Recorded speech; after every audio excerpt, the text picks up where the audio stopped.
pensais partir directement sur le tour 1, mais je pense que ça aurait été quand même un peu compliqué sans expliquer quelques bases. Là, on va partir. Donc, je vous rappelle, on est au tour numéro 1. Et comme vous pouvez voir, les Space Marines ont la case de gauche, ça veut dire que c'est eux qui auront l'initiative pour ce tour-ci. C'est le scénario qu'ils demandent, c'est les Space Marines qui commencent. Au tour 2, on inverse. Donc ce seront les orques qui auront l'initiative. Au tour 3, ce seront les Space Marines, etc., etc. Voilà. Alors, tour 1. Je vais devoir activer 2 de mes Space Marines. Alors, pour l'instant, oui, je vous ai pas dit le but du scénario quand même. Je vais pas expliquer tout le background, etc. Juste là, on est là pour se foutre sur la gueule. C'est-à-dire que le seul but du scénario, c'est d'arriver jusqu'au tour 4. Et au tour 4, on comptera le nombre d'unités qu'on a fait perdre à l'adversaire. Les scénarios, vous le verrez si je continue les vidéos, sont beaucoup plus variés que ça par la suite. Là, c'est vraiment un scénario très simple pour expliquer les règles. Qu'est-ce qu'on voit? Pour l'instant, mes 4 Space Marines sont bien planqués. Ils sont bien planqués où? Je vais me rapprocher pour le montrer. Ils sont bien planqués dans ce tas de rochers. Vous voyez? Qui leur permettent quoi? Si vous regardez, on a un... Bon, là, on l'a à l'envers, mais voilà, il est là aussi. On a un +2, juste ici, qui veut dire que tant que mes Space Marines vont rester, ils auront +2 à leur défense. Que ce soit au corps à corps, que ce soit contre des tirs, ils ont donc une défense de 7 pour l'instant. Donc on peut s'imaginer, je pourrais rester pendant mes 4 tours sur place. Voilà, je pourrais rester ici et me dire, voilà, ça me suffit, j'attends que tout le monde arrive et en attendant, je dézingue. Peut-être que c'est valable. En fait, j'ai jamais essayé. Vu que ce serait pas drôle, en tout cas, on va quand même employer une autre tactique. Mais ils vont quand même partir à l'assaut de ces foutus orques. De leur côté, les orques, ils se trouvent où d'ailleurs? Je ne vais pas trop montrer. Ils se trouvent dans un espèce de bunker, pour la plupart en tout cas, qui donne un peu le même type de... Non, pas du tout d'ailleurs, je dis des bêtises. Qui ne donne rien de plus en défense, mais qui donne, par contre, un malus de -2 sur les tirs adverses. Voilà. Et en plus, si une unité se trouve devant le bunker et veut attaquer au corps à corps les unités qui sont à l'intérieur, ils ont aussi un malus de -2. Alors je sais pas si on voit bien, là on a une espèce de petite épée. Ils ont aussi un malus de -2 sur le corps à corps. Mais ce malus ne vaut que si les troupes se trouvent devant. Voilà, l'une en face de l'autre. Si les troupes adverses sont aussi dans le bunker, évidemment, le malus n'est pas pris en compte. Voilà, voilà. Et vous voyez aussi, voilà, cette petite chose, ce petit panneau de sens interdit, ça veut dire que cet endroit est refusé aux véhicules, en gris, et aux unités lourdes, en rouge. Voilà, il n'y a que les unités d'infanterie en bleu qui peuvent rentrer. Et la petite croix, elle veut dire quoi? Elle veut dire que quand on rentre dans un bunker, ou quand on en sort, notre mouvement s'arrête immédiatement. Voilà, ça va être important. Ça veut dire que si je vais sortir un de mes slugas du bunker directement par ici, il sera obligé d'arrêter son mouvement, même s'il a un mouvement de 3. Donc, premier tour de jeu. Mes Space Marines, je vais donc les bouger. On va déjà essayer de les rapprocher un petit peu de la zone de combat. Et puis, on va voir comment ça se passe. Vous voyez qu'ici, on a des cratères. Et on a un petit chiffre. Voilà, on a un +1, ça veut dire que si on se met dans le cratère, on va aussi avoir une défense supplémentaire. Donc ce sera assez intéressant, déjà, si on veut avancer, d'essayer d'utiliser les endroits sur le terrain, sur la carte, qui vont nous permettre d'être à peu près à couvert. J'ai 2 activations. Je vous montre mes petits carrés de bois, voilà, qui se présentent ainsi. On a l'insigne, tiens, il est un peu sale celui-là. On a l'insigne des ultramarines. Je vais pas faire le malin avec le fleuve de Warhammer 40 000 parce qu'au final je le connais sans le connaître. Bon voilà. Bon, d'ailleurs ça se met pas comme ça. On croirait des pieds avec une paire de fesses. Non, c'est dans l'autre sens. Voilà. Donc ça, c'est le logo des ultramarines, ça veut dire que ça va être les petits pions de bois des Space Marines. Voilà. Parce que dans ce jeu, on n'a que les ultramarines. Voilà. On n'a pas d'autres couleurs. Donc voilà, vous voyez qu'il y a des chiffres dessus. Pourquoi? Ça, c'est ce qu'on va utiliser pour donner nos pions d'ordre, nos ordres à nos troupes. Donc, comme j'ai 2 activations avec les Space Marines, je vais prendre le pion d'ordre numéro 1 et numéro 2. J'en ai pas plus. Mon unité qui va prendre le pion numéro 1 sera obligé de jouer en premier. Celui qui prendra le pion numéro 2 jouera en deuxième. Ce qui est important puisque, une fois que j'aurai posé mes pions, que je vais poser de cette manière, dans une partie à 2 joueurs, de façon à ce que l'adversaire ne sache pas quelle unité je vais activer en premier et quelle unité je vais activer en deuxième, et d'autant plus s'il y a plus de pions d'ordre. Une fois que celui qui a l'initiative a posé ses pions d'ordre, l'initiative pour ce tour, a posé ses pions d'ordre, c'est à l'adversaire de poser ses pions, il va faire de même. Cette fois on a un bel insigne Goff, si je dis pas de bêtises, hein. Si je me souviens bien de mes classiques, c'est l'insigne des Goff, donc qui est un clan orc. Voilà. Ici, on a pareil, 1, 2, 3, bon je vais prendre les 3 puisqu'on a 3 activations pour les orques à cette partie, et on va faire pareil, on va les poser sur nos troupes, face cachée, pour que l'adversaire ne sache pas.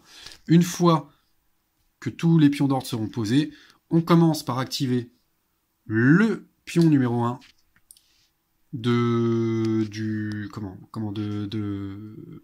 la faction qui a l'initiative, puis le pion numéro 1 que j'avais mis là, de la faction qui n'a pas l'initiative, et puis on fera ainsi de suite. Ensuite, on active le pion numéro 2 de la faction qui a l'initiative, puis le pion numéro 2 de celle qui ne l'a pas, etc., etc.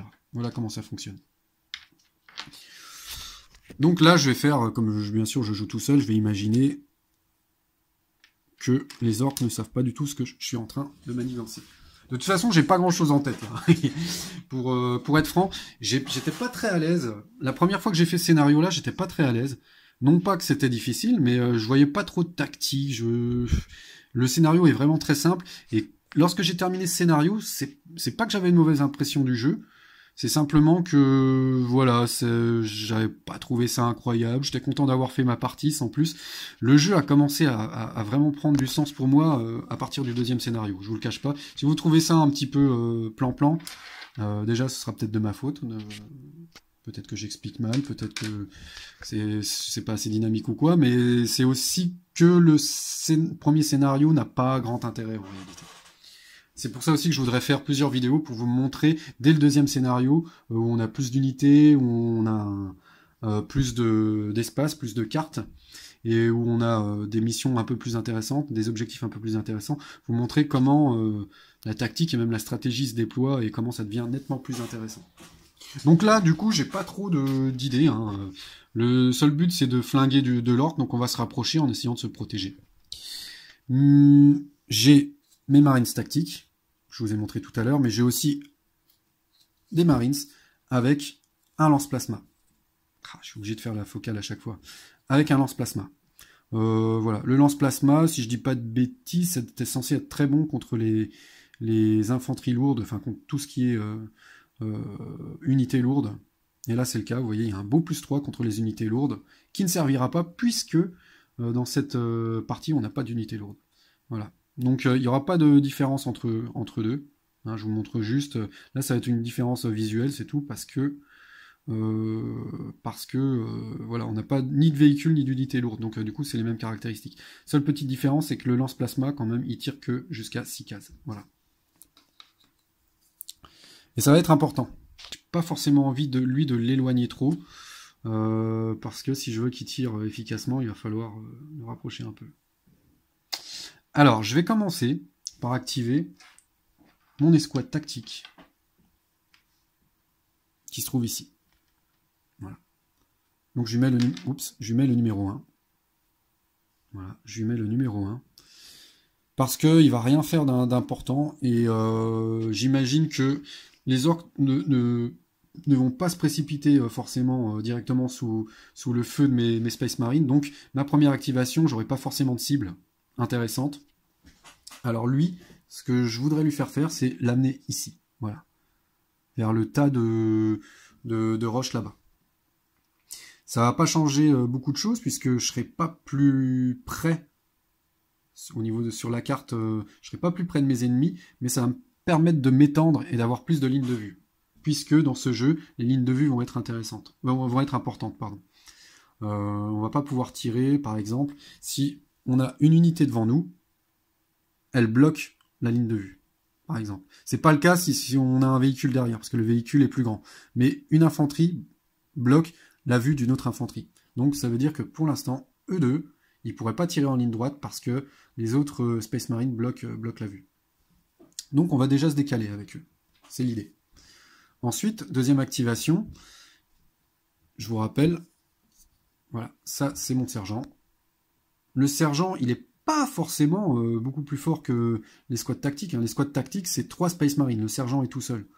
Il a 1+2, ce qui est moins fort que... Hop, voilà, comme ça. Ce qui est moins fort qu'une escouade tactique qui a +3. Donc c'est pas lui que je vais vouloir forcément activer en premier. Je le repose ici. Et je vais plutôt activer le lance-plasma. Voilà, Focal est vraiment pas top. Hein. Voilà, j'ai plutôt activé le lance-plasma. J'ai choisi mes 2 ordres pour mes Space Marines. Maintenant, on va voir ce qu'on fait avec les orques. Donc je rappelle les différents types d'orques qu'on a. On a le boss. Voilà, armure de 6. Capacité de combat de 2. Voilà. +2, donc il a 4 en assaut, corps à corps, et 2 en attaque à distance. On a les Shuta, qui sont capables de tirer aussi loin que possible, avec une capacité de combat de +1. Et on a les Slugga, qui sont plus méchants au corps à corps que les Shuta, donc plus intéressants pour aller flinguer de près. Par contre, ils ne tirent qu'à 4 de distance. Voilà, voilà. Et je sais plus où était... Ici, il était là. Voilà. J'aimerais bien rapprocher un petit peu mon boss, histoire qu'il serve un petit peu.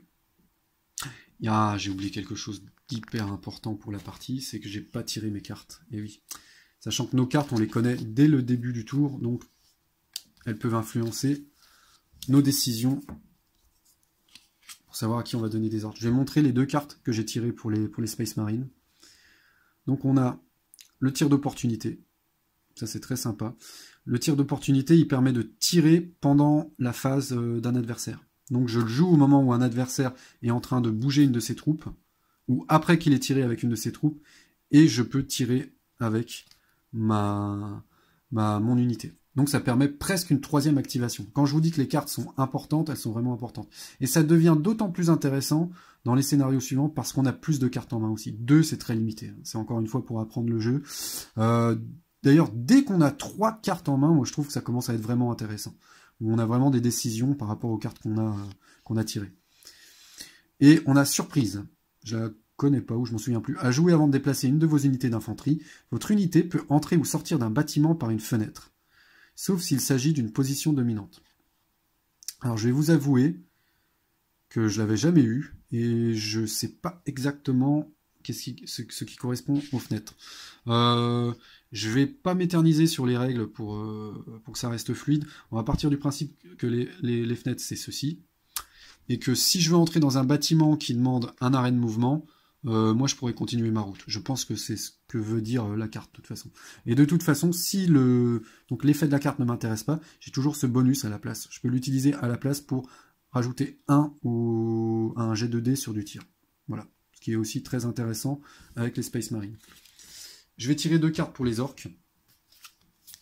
Ça n'aurait pas fondamentalement changé la manière dont j'ai disposé mes ordres, hein, de toute façon. Donc voilà. On va pas revenir sur le tour des Space Marines. Donc pour les orques, on va avoir seconde chance. À jouer pour modifier le résultat d'un jet de dés. Relancez ou faites relancer le ou les dés. Et appliquer le nouveau résultat. Pourquoi les dés? Parce qu'il va y avoir certaines actions qui vont demander de jeter plusieurs dés. Mais la plupart des actions se résolvent vraiment avec un dé, quoi. Et repli. À jouer quand une de vos unités d'infanterie doit subir un pas de perte ou être éliminée suite à un assaut. Alors ça, je ne l'ai pas expliqué, je vais l'expliquer tout de suite. Ignorez le résultat et votre unité reçoit un marqueur suppression. Si elle a la capacité spéciale changement d'état, blablabla, blablabla. En gros, ce que fait cette carte, c'est qu'elle va te permettre, au moment où tu es censé perdre une unité, ou en tout cas au moment où une unité va être blessée, elle te permet de reculer l'unité à la place, et elle va prendre un pion de suppression. Alors je vais montrer à quoi ressemble un pion de suppression, ça ressemble à ça. Tout est expliqué, hein. Dès qu'une unité a un pion de suppression sur elle, donc on va le poser sur l'unité pour s'en souvenir, elle va avoir -2 à son mouvement, et -2 à tous ses jets de dés.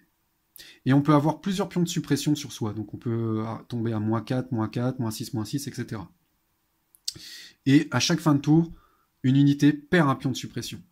Donc si elle en a plusieurs, elle va continuer à être gênée pour les tours suivants. Si elle en a qu'un seul, elle se retrouve à son plein potentiel au début du prochain tour, quoi. Voilà. Donc le repli, ça permet à une unité de ne pas subir de perte. À la place, elle recule et elle prend un jeton de suppression. Ça peut être sympa, mais en début de partie, je suis pas sûr que ce soit très utile. En plus, vu que je suis pas encore un cador à ce jeu, vu que je suis pas encore hyper bon à ce jeu, je pense que je sous-exploite la capacité de suppression des troupes. C'est vrai que je l'utilise très peu. Donc voilà, on verra si ça sert à quelque chose. Bien sûr, ça c'est très utile, relancer des dés, c'est toujours super sympa. Et sinon, je peux toujours me servir de la carte en combat. Donc, qu'est-ce qu'un pas de perte, puisqu'on nous en parle? Eh bien, voilà. Comment est-ce qu'on perd une unité dans ce jeu? Si mon unité en question devait subir des dégâts, je vais la retourner. Je vais retourner mes shootas. Et qu'est-ce qu'on voit derrière? Eh bien, un petit peu moins de shootas. Ça, c'est le derrière de la tuile. C'est lorsque la tuile est blessée. Voilà. Je subis un pas de perte. Je retourne ma tuile.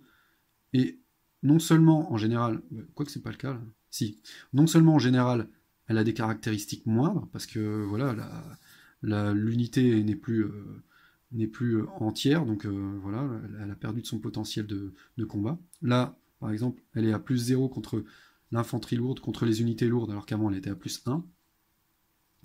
Et si cette unité doit encore subir des dégâts, cette fois, elle disparaît, on la retire du jeu.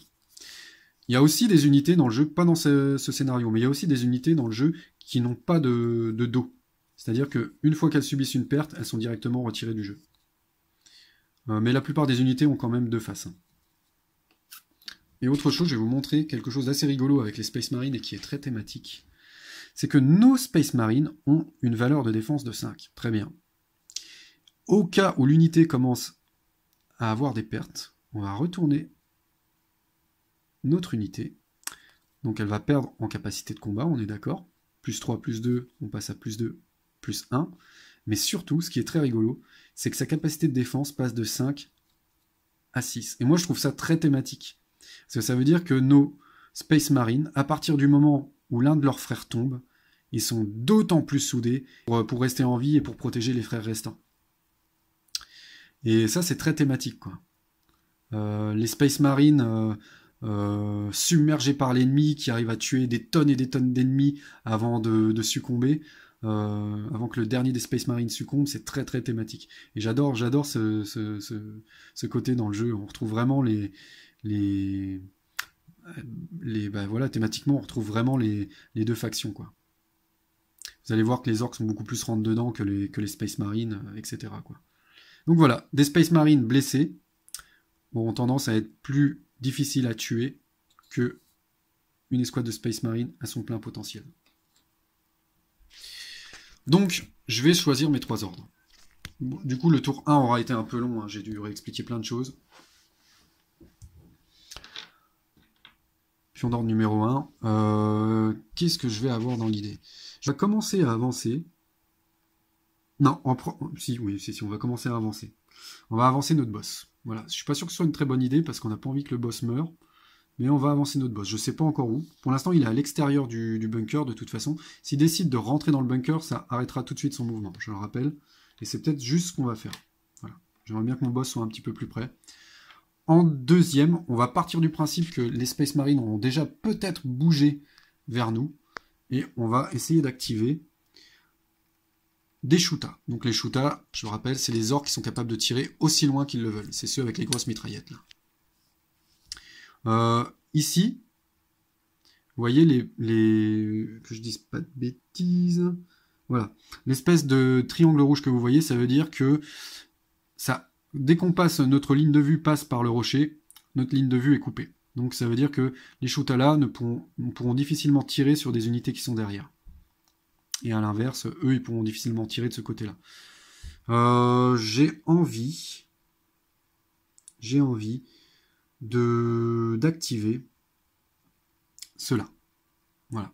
Parce que eux, logiquement, ils devraient encore avoir... Vous voyez qu'il n'y a pas de problème hein, pour tirer au-dessus d'un cratère, forcément. Ça ne bloque pas la ligne de vue. Je pense qu'il restera des Space Marines là-bas pour pouvoir leur tirer dessus. Même s'ils ne se sont pas rapprochés, je pourrais éventuellement leur faire des dégâts. Donc voilà. Deuxième activation, ce seront les Shoota au bord, qui ne seront pas gênés par le rocher. Et troisième activation, je pense qu'on va activer les Shoota qui se trouvent là-bas. Voilà, les Shoota qui se trouvent là-bas, pour essayer de les faire avancer jusqu'à une position plus sympa. Sachant que les orques, hein, je rappelle, ils n'ont pas la capacité qu'ont les Space Marines à tirer en mouvement. Ça veut dire que soit je vais les bouger pour leur permettre d'avoir une meilleure position, soit je vais tirer avec eux, on verra bien. Voilà mes trois ordres pour les orques, mes deux ordres pour les Space Marines. Bon, j'ai essayé de changer un réglage sur le portable, voir si il va faire la focalisation un petit peu plus facilement, on verra bien. Donc on a fini notre phase d'ordre, maintenant c'est l'activation. Donc on va commencer par les Space Marines, puisque c'est eux qui ont l'initiative. Première activation, mais c'était pas eux, vous savez. Première activation, voilà. Ce seront, je le rappelle, des Space Marines tactiques. Donc on va les faire bouger, comme je l'avais dit, on va pas trop les rapprocher, on va les amener jusqu'à ce rocher, où ils vont se cacher. Ils seront un tout petit peu plus près, et leurs frères ne les empêcheront pas de tirer. Donc c'est ce qu'on va faire, on va les bouger. Je vous rappelle, ils ont une capacité de mouvement de 3. On fait 1, hop, je montre ce que je fais, 2 et 3. On va les mettre ici. Voilà.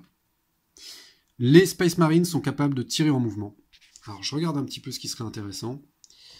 Si on suit un petit peu, on va voir qu'ils ont une ligne de vue sur les orques qui se trouvent de ce côté-ci. Voilà, il n'y a rien qui empêche. On ne voit pas de petits triangles rouges qui rappellent que la ligne de vue est coupée. D'ailleurs, c'est pas toujours dans les triangles rouges, on n'a pas toujours une croix. Hein. Vous avez vu ici, triangle rouge avec un -2. Donc la ligne de vue n'est pas totalement coupée. Il va seulement y avoir un malus si on tire. Voilà. Et de toute façon, là, j'ai ma ligne de vue qui n'est pas coupée jusqu'à eux. Parce que eux, si on regarde, ils ne sont pas dans le bâtiment. Mais ils vont juste avoir plus 1 en défense. Donc ils ont une défense de 5 au lieu de 4. Parce qu'ils sont dans les cratères. J'ai bien envie de leur tirer dessus.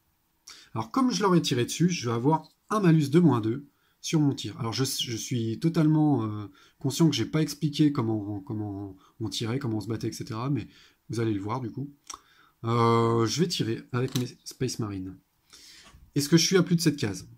1, 2, 3, 4, 5, 6, 7, 8. Oui, je suis à plus de cette case. Donc j'aurai un malus de -1 sur mon tir. Donc j'aurai en tout un malus de -3 sur les tirs. -2 parce que j'ai bougé, et -1 parce que je suis à plus de 7 de portée. Je vous cache pas que j'ai pas assimilé totalement les règles, et pour mes parties, jusqu'à preuve du contraire, je vais partir du principe qu'un 6 est toujours une réussite et qu'un 1 est toujours un échec. Je suis pas sûr à 100% que ce soit dans les règles, franchement. Il me semble avoir vu cette règle, mais comme des fois c'est un peu difficile de retourner dans le livre de règles parce qu'on trouve pas forcément les informations où on veut, je vais rester sur ce principe pour cette partie, mais à culpa si c'est pas comme ça qu'on joue, et si un 1 doit être une réussite, même si doit être une réussite si ça rentre dans les comment dire, si ça rentre dans les capacités, quoi. Moi je vais partir du principe que c'est quand même un échec. Donc du coup, j'explique. On a donc un 4 en défense pour mes Shoota. Ils sont dans les cratères, ce qui leur donne plus 1. Donc ils sont à 5 de défense. Et bien tout simplement, avec mon dé, je vais devoir faire plus de 5, enfin 5 ou plus pour les battre. Mais comme j'ai des Space Marines qui sont quand même des gros badass, je vais rajouter 3 à mon jet de dés. Ça veut dire que de base, je vais devoir faire 2 ou plus pour atteindre le 5 de défense des shooters. Ce qui paraît quand même assez facile. Et c'est aussi pour ça que j'étais un peu parti du principe que 1-1 est un échec automatique, parce que sinon, les Space Marines sont foutus d'éliminer n'importe quelle unité orc qui n'est pas protégée par quelque chose. Donc dans le doute, voilà, je préfère utiliser cette règle, et tant pis si c'est pas celle-là, on verra plus tard. De toute façon, là, ça va être beaucoup plus difficile, parce qu'ils tirent de loin, ils ont bougé, donc de toute façon, ils ont moins 3 à leur jet. Comme ils avaient plus 3 à leur jet, plus 3, moins 3, ils se retrouvent avec un jet normal. Donc ils doivent bel et bien faire 5 ou plus pour toucher les shooters. Et je fais un 4, donc c'est loupé. Première activation des orques. Donc je rappelle, ma première activation, c'était le boss. Le boss qui se trouve ici. Hop, je fais tomber mon... J'ai perdu le terme. Je dis le petit pion en bois, mais là j'ai un gros trou de mémoire, je sais plus comment on appelle, ça a un nom en particulier hein, dans les jeux de société, ces cubes en bois qu'on met face cachée face à l'adversaire. Mon dieu, ça va me revenir. Pour l'instant ce sera les pions en bois. Donc je vais pas faire beaucoup de choses avec mon boss, hein, je pense pas. Je vais pas m'amuser à tout contourner. Je vais juste l'avancer un tout petit peu. Donc ma première activation, elle va être très simple. J'avance, pouf, voilà, je rentre dans le bunker. Et comme je suis rentré dans le bunker, je suis obligé de m'arrêter. Donc c'est ce que je vais faire tout de suite. Je m'arrête. Hop.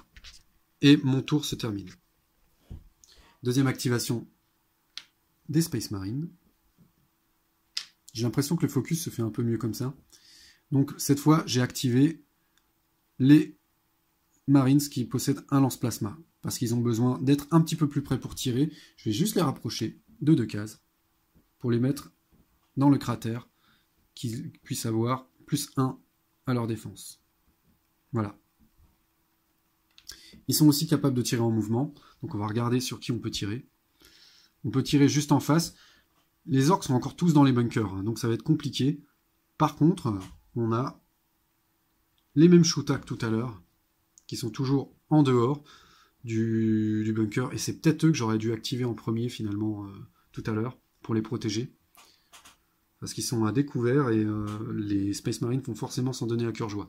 Toujours moins 2 pour attaquer, puisqu'ils étaient en mouvement, puisqu'ils ont bougé à ce tour-ci. Et comme tous les autres Space Marines, ils ont plus 3 en attaque, donc plus 3, moins 2, ça fait plus 1. Ils ont plus 1 sur leur jet de dés pour tirer. Si je suis à 6 cases, je ne vais même pas vérifier. 1, 2, 3, 4, 5, 6. Tout va bien.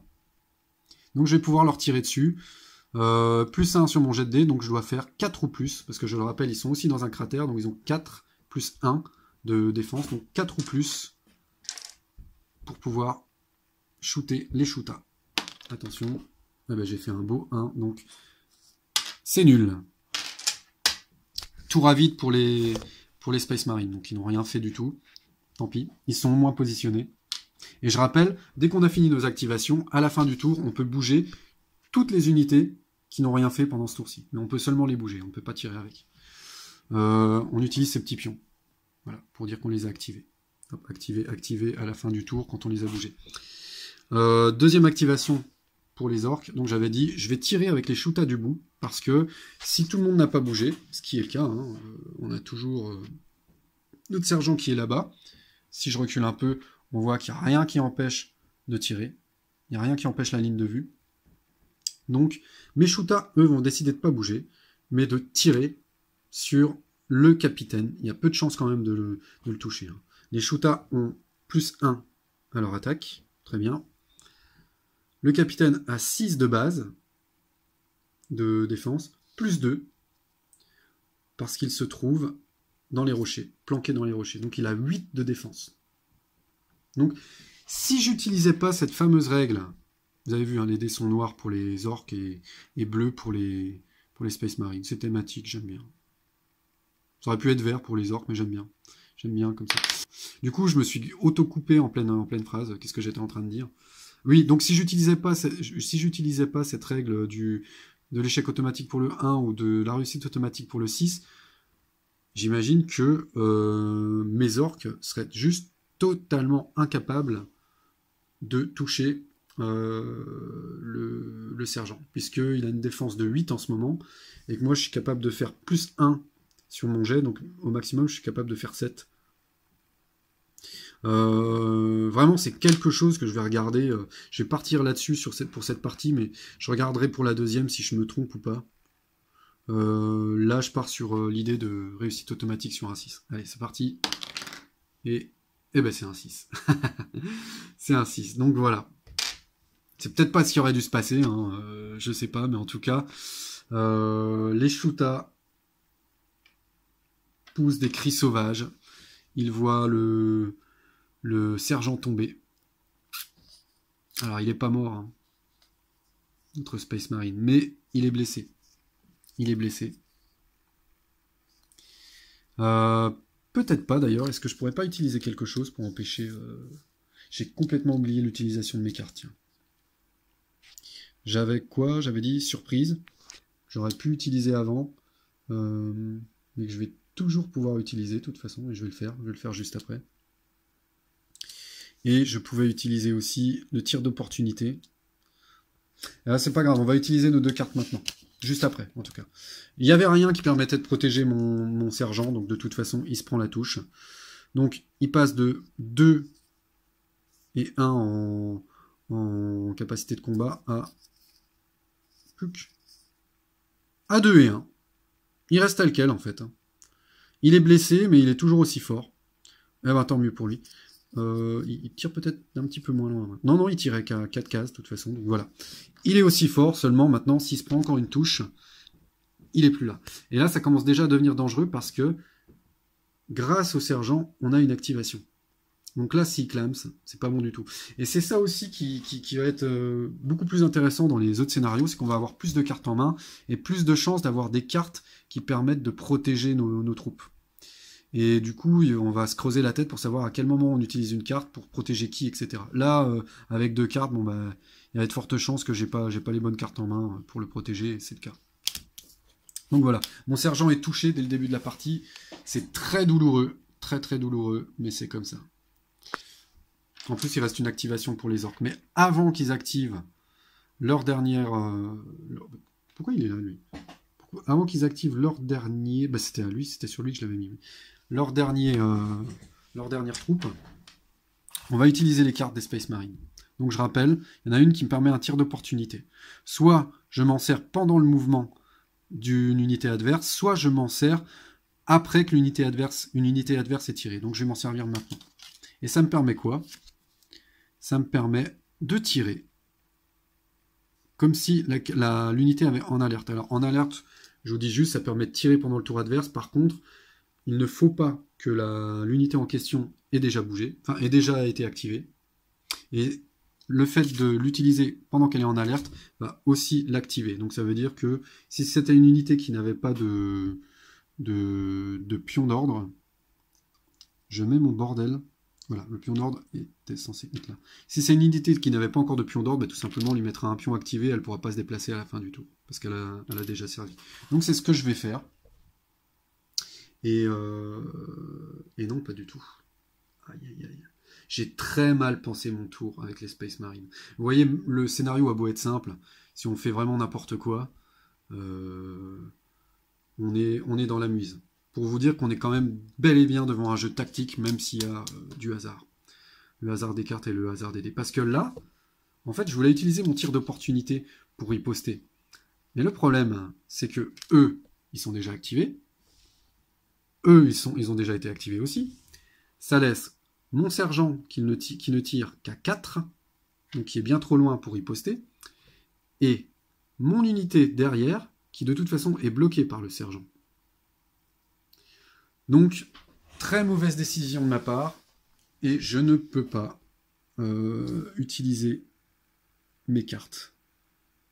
C'est un tour catastrophique hein, pour les Space Marines, parce que j'ai fait aucun dégât aux orques, et mon sergent est déjà blessé, quoi. Ce qui est totalement différent des autres parties que j'ai fait sur le premier scénario, et c'est ça qui est très très bon aussi avec ce jeu. Lors des prochains jours, on se souviendra qu'il s'est passé telle chose à tel moment pendant la partie, où la partie nous raconte une histoire. Et ça, c'est vraiment le cas avec ce jeu. C'est vraiment le cas avec ce jeu. Je vais devoir protéger mon sergent pour le reste de la partie. Ce qui n'était pas prévu. Ok, donc voilà, j'ai été débile avec mes cartes. Aucune des deux ne va me servir pendant ce tour-là, donc c'est vraiment... c'est catastrophique, pas seulement à cause des dés, mais parce que voilà, j'ai vraiment pris une mauvaise décision, quoi. Ouais, encore que je pourrais peut-être utiliser l'alerte après l'activation du troisième orc. Ça va dépendre de la position dans laquelle il se trouve. On verra bien. Donc j'active mon troisième orc, et je rappelle les cartes de mes orcs, hein. Cette fois je vais essayer de ne pas les oublier. Il y en a une qui, de toute façon elles me permettent toutes les deux d'attaquer au corps à corps, ce dont je me fous royalement, puisqu'on n'est pas au corps à corps. La focale se fait toujours pas hein, finalement. Le repli, pas besoin. Relancer les dés, ça peut être intéressant. Sauf que je pense pas tirer avec mes orcs. Ah, quoique. Non, si, je vais tirer. Je vais tirer aussi avec le troisième. Sur un malentendu, je pourrais faire des dégâts aussi. Voilà. Donc je vais tirer avec le troisième. Et je vais, si vous avez remarqué, j'ai activé seulement mes shootas, plus le boss. Pourquoi? Parce que les shootas tirent de loin. Les slogas, ils tirent qu'à 4 cases, ça servait à rien. Et de toute façon, à la fin du tour, on bouge toutes les unités qui n'ont pas encore bougé, ou qui n'ont pas été activées. Donc mes slogas, qui sont les spécialistes de corps à corps, de toute façon, ils vont bouger à la fin de mon tour. Donc ça servait un peu à rien de leur donner un pion d'ordre, sachant qu'ils ne peuvent pas tirer en mouvement non plus. Autant donner mes pions d'ordre aux shootas. Ça, c'est une des tactiques hein, qu'on remarque très vite quand on joue les orques, c'est que on va plutôt avoir tendance... Les shootas paraissent faibles. Ils paraissent faibles au départ parce qu'ils ont des caractéristiques qui sont plus basses que celles des slugas. Donc on se dit pourquoi acheter des shootas alors que les slugas sont plus puissants, à part le fait qu'ils tirent de moins loin. Voilà la réponse, c'est que en début de partie, ou quand les unités sont loin les unes des autres, les unités adverses sont loin de nous, les shootas, on peut les activer, alors que les slugas, ils vont pas forcément faire de dégâts à ce tour-ci, s'ils atteignent pas le corps à corps. Donc voilà, tout l'intérêt des shootas, c'est justement qu'ils peuvent tirer de plus loin. Il faut pas les négliger. Et là, c'est ce qu'on va faire, on va tirer avec nos slugas, nos shootas, pardon. Du coup, j'ai une ligne de vue sur qui? Sur eux. Eux, je suis pas sûr. Eux là-bas, est-ce que le rocher se passerait pas devant? Non, j'ai pas l'impression. Je pourrais tirer aussi là-bas. Mais ici, je vais avoir combien? 5 plus 1 parce qu'ils sont dans un cratère. 6. Moi, j'ai plus 1 sur mon jet. Donc, je vais devoir faire 5 ou plus pour toucher les Marines. C'est quand même vachement plus intéressant. Parce que là-bas, de toute façon, je serai à longue distance, donc je devrais faire 6 pour toucher. Donc on va essayer de toucher les... En plus, ils sont dangereux, là, ils sont tout près de nous. On va essayer de toucher les Space Marines avec leur lance plasma qui sont planqués dans le cratère. Là. Donc je tire, sur un 5, je touche. Et j'ai fait 5. C'est terrible, hein, c'est vraiment terrible pour les Space Marines. Mais ça, c'est aussi, comme je vous l'ai dit, hein, c'est le scénario qui veut ça. 2 cartes en main, peu de chance d'avoir quoi que ce soit pour se protéger. Je rappelle, hein, parce que je l'ai expliqué au début, les Space Marines ont une défense, une sauvegarde d'armure de 5 ou plus. Sauf que cette sauvegarde d'armure, elle dépend de ces cartes. Il faut qu'une de mes cartes ait le logo, le même logo, pour que je puisse activer ma sauvegarde d'armure. Dans ce cas-là, je défausse la carte et je peux tenter de jeter un dé et faire 5 ou plus pour annuler le dégât. Là, j'ai rien sur mes cartes, donc de toute façon, je peux pas. Non, c'est vraiment très dur. C'est vraiment très dur pour les Space Marines. Vraiment, vraiment très dur. Sachant qu'en plus, l'état d'alerte, je peux pas m'en servir pendant la dernière phase de jeu. La phase où tout le monde va bouger. Je peux m'en servir qu'après l'activation d'une unité adverse. Donc l'activation, c'est pendant la phase d'activation. Donc, vraiment, là, j'aurais utilisé aucune carte et je me suis déjà pris 2 pertes. 2 pertes. Ça veut dire que mes Space Marines, on va la jouer défensive, parce qu'ils sont déjà mal en point, quoi. C'est fait. Je peux retourner mon unité de lance-plasma. Hop. Voilà, qui se retrouve un petit peu plus faible, hein, de toute façon. Mais avec plus de défense, puisque les derniers Space Marines de l'escouade vont se tenir côte à côte pour résister le plus longtemps possible. Je suis pas sûr de toute façon que le premier scénario soit très équilibré en faveur des Space Marines. Ou alors c'est parce que je joue mal, tout simplement. C'est très possible aussi.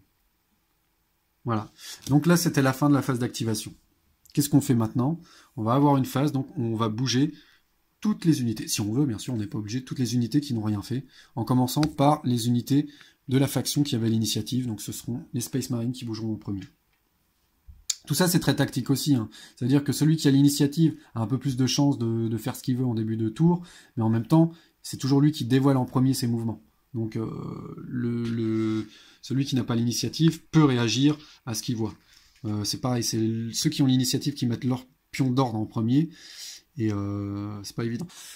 Du coup, je suis embêté avec mon sergent parce que j'ai pas envie de le mettre en avant. Hein. Il est déjà touché. Ça va être très compliqué cette partie. Hein. Par contre, lui, il se déplace à 4. Hein. Voilà, ça c'est toujours sympa. Mais même avec 4 cases, à part foncer dans le tas, et j'ai absolument pas envie, parce que je vais. Si mon sergent meurt, c'est une activation en moins, puisqu'il a une étoile. Je vais le maintenir protégé. Hein. Je vais le laisser. J'ai pas envie de le reculer, mais je crois que c'est ce que je vais faire quand même. Non, je vais juste le bouger. Voilà, je le bouge comme ça. Voilà. Il vient, il reste dans les rochers, donc il est toujours très protégé. Éventuellement, sur une ligne de vue, voilà, de vraiment à l'horizontale, on peut pas lui tirer dessus parce qu'il y a une autre troupe devant lui. Voilà, on va dire qu'il est à peu près protégé. J'espère que je fais pas de bêtises. Voilà, et donc on met un pion d'activation. Là, c'est pas très grave parce qu'il n'y a pas beaucoup de troupes. Mais quand on est sur des...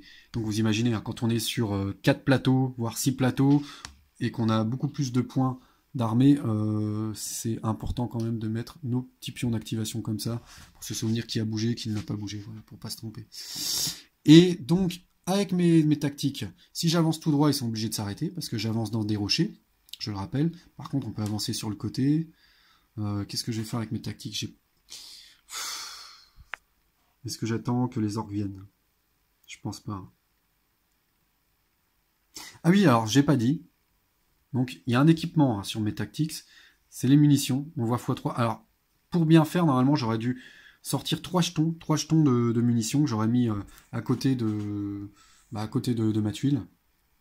Je le ferai tout à l'heure, je pense, de toute façon. Mais ça veut dire que j'ai droit à 3 jetons de munitions pour la partie. Et tout simplement, je peux utiliser un jeton de munitions juste avant un jet de dés, un jet de tir, pour rajouter plus 1 à ce tir. Voilà. Voilà à quoi servent les munitions. Je pourrais le faire 3 fois dans la partie. Qu'est-ce que je fais? Non, mes tactiques, je vais juste les avancer un peu. Parce que le problème de ces tactics-là, c'est qu'ils sont loin de tout et ils se déplacent de 3, quoi. J'ai pas envie qu'ils s'en prennent plein la tronche. En plus, ce sont les orques qui auront l'initiative au prochain tour, donc ils pourront tirer avant que mon unité soit à couvert, donc on va juste s'avancer d'une case. Je peux pas me permettre de faire n'importe quoi à cette partie, puisque la moitié, je dis bien la moitié de mes Space Marines ont déjà subi des dégâts. La moitié de mes escouades, en tout cas. Les orques, ils vont foncer. Voilà. On peut passer au-dessus de nos propres troupes, normalement, hein, dans ce jeu. Sauf que, comme on est obligé de s'arrêter dès qu'on rentre dans le bunker, là, je ne peux pas effectuer ce mouvement, puisque je serais obligé de m'arrêter sur cette case, et il y a déjà quelqu'un sur cette case. Donc mes slugas sont un peu coincés derrière, et ça, j'y avais pas pensé. Voilà, ça fait partie aussi des choses, voilà, avec l'expérience, on joue de mieux en mieux, parce que les slugas, on a plutôt intérêt à les rapprocher le plus vite des unités ennemies pour qu'ils puissent engager le corps à corps. Donc là, mes slugas, ils sont un peu coincés derrière. C'est un peu dommage. Par contre, eux, on va les sortir. Mais on va pas les sortir n'importe comment. Je vais me rapprocher. Si je m'amuse à les sortir pile poil devant, ça va donner quoi? Ça va donner un arrêt immédiat. Parce que comme je l'ai dit, quand on rentre ou on sort du bunker, on est obligé de s'arrêter.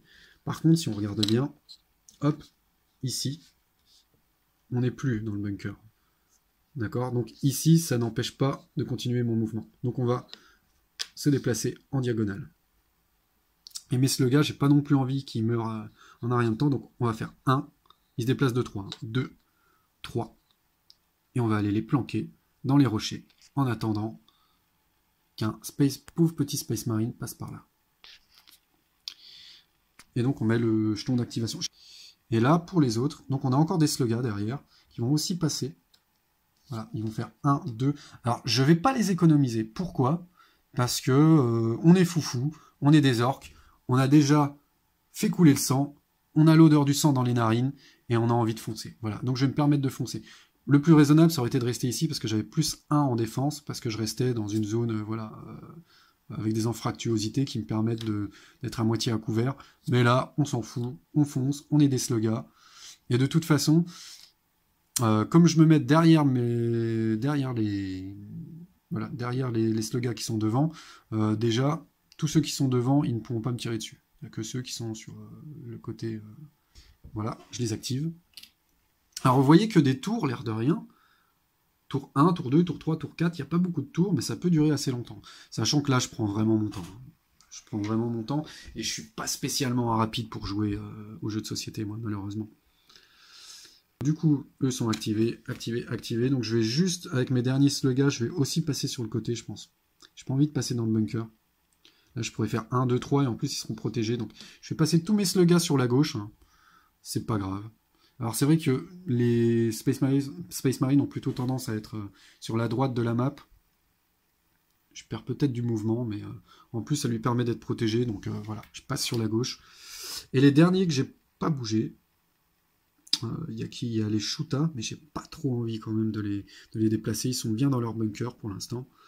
Donc je vais juste bouger mes derniers slugs qui vont faire 1, qui vont faire 2, et eux ils rentrent dans le bunker. Voilà. Donc au prochain tour, je les ferai sortir du bunker, donc ils vont pas se déplacer très vite, mais ils seront derrière les rochers. Je rappelle que les rochers bloquent la ligne de vue, donc ils vont pas servir beaucoup pendant les 2 premiers tours, mais si des Space Marines ont l'idée folle de se rapprocher, en tout cas, après ils seront là pour leur foncer sur la poire. J'ai pas encore expliqué, mais il y a aussi des règles, pour les règles de corps à corps. Quand on a des troupes, mais on verra si aussi je fais du corps à corps, j'expliquerai en détail comment ça se passe, mais quand il y a des troupes alliées qui sont autour de la cible, quand je me bats au corps à corps, les troupes alliées vont éventuellement pouvoir donner leur support. Alors leur soutien du moins, et du coup plus on est nombreux autour d'une unité, et plus on va lui avoir des chances de lui faire des dégâts au corps à corps. Ce qui est bien sûr à l'avantage des orques, parce que vous avez tout de suite vu, les orques sont beaucoup plus nombreux sur le plateau. Et c'est pareil, c'est très thématique, parce que les orques ont tendance à submerger l'adversaire. Donc voilà, fin d'activation. Qu'est-ce qu'on va faire en dernier lieu avant de passer au deuxième tour? On va regarder nos cartes. On n'est pas obligé de garder les cartes qu'on a en main. Seconde chance, c'est très bien. Repli, c'est pas mal, mais je crois que je vais partir sur quelque chose de plus offensif. Donc je vais me défausser de ma carte repli. Voilà, je vais la poser là-bas. Et je vais reprendre une carte. Voilà, j'aurai ces 2 cartes-ci pour le prochain tour. Rebond, alors je sais pas ce que ça fait. Déjà, vous voyez... Alors, je suis bébête, hein. Mais comme j'essaye de faire la focale sur mon portable, j'ai tendance... À un moment, je bug, et au lieu d'appuyer sur l'écran de mon portable, j'appuie sur la carte pour faire la focale. Je suis débile.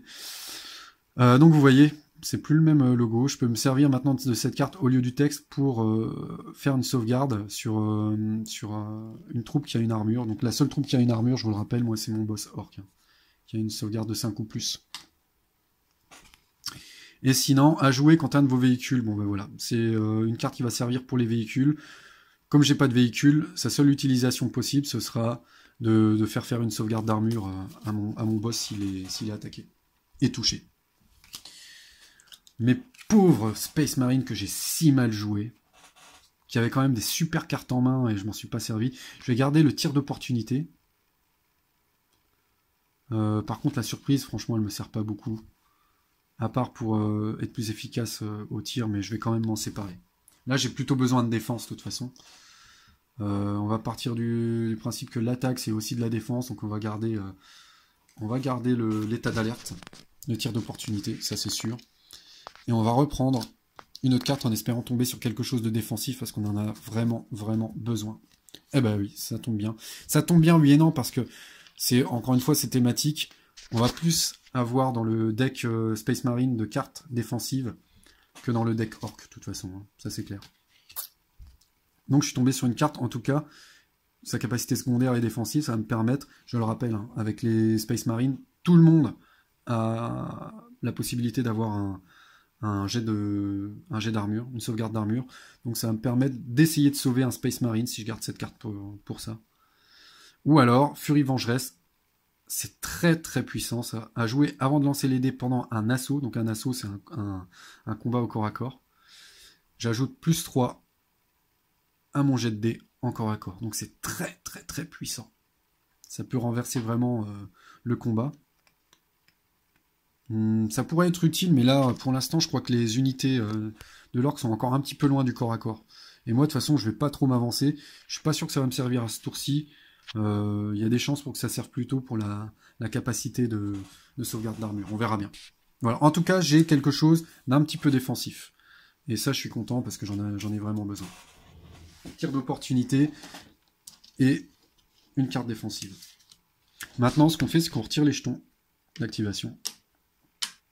On peut retirer tous les jetons aussi. J'ai retiré les jetons d'ordre et les jetons d'activation. S'il y avait eu des jetons de suppression, on aurait pu les retirer. Et je le rappelle, la plupart des troupes sont capables de faire de la suppression. Les slugas sont capables d'en faire. Tiens, bah non, pas mes shootas. C'est fou ça. J'avais pas fait gaffe ça. À ça.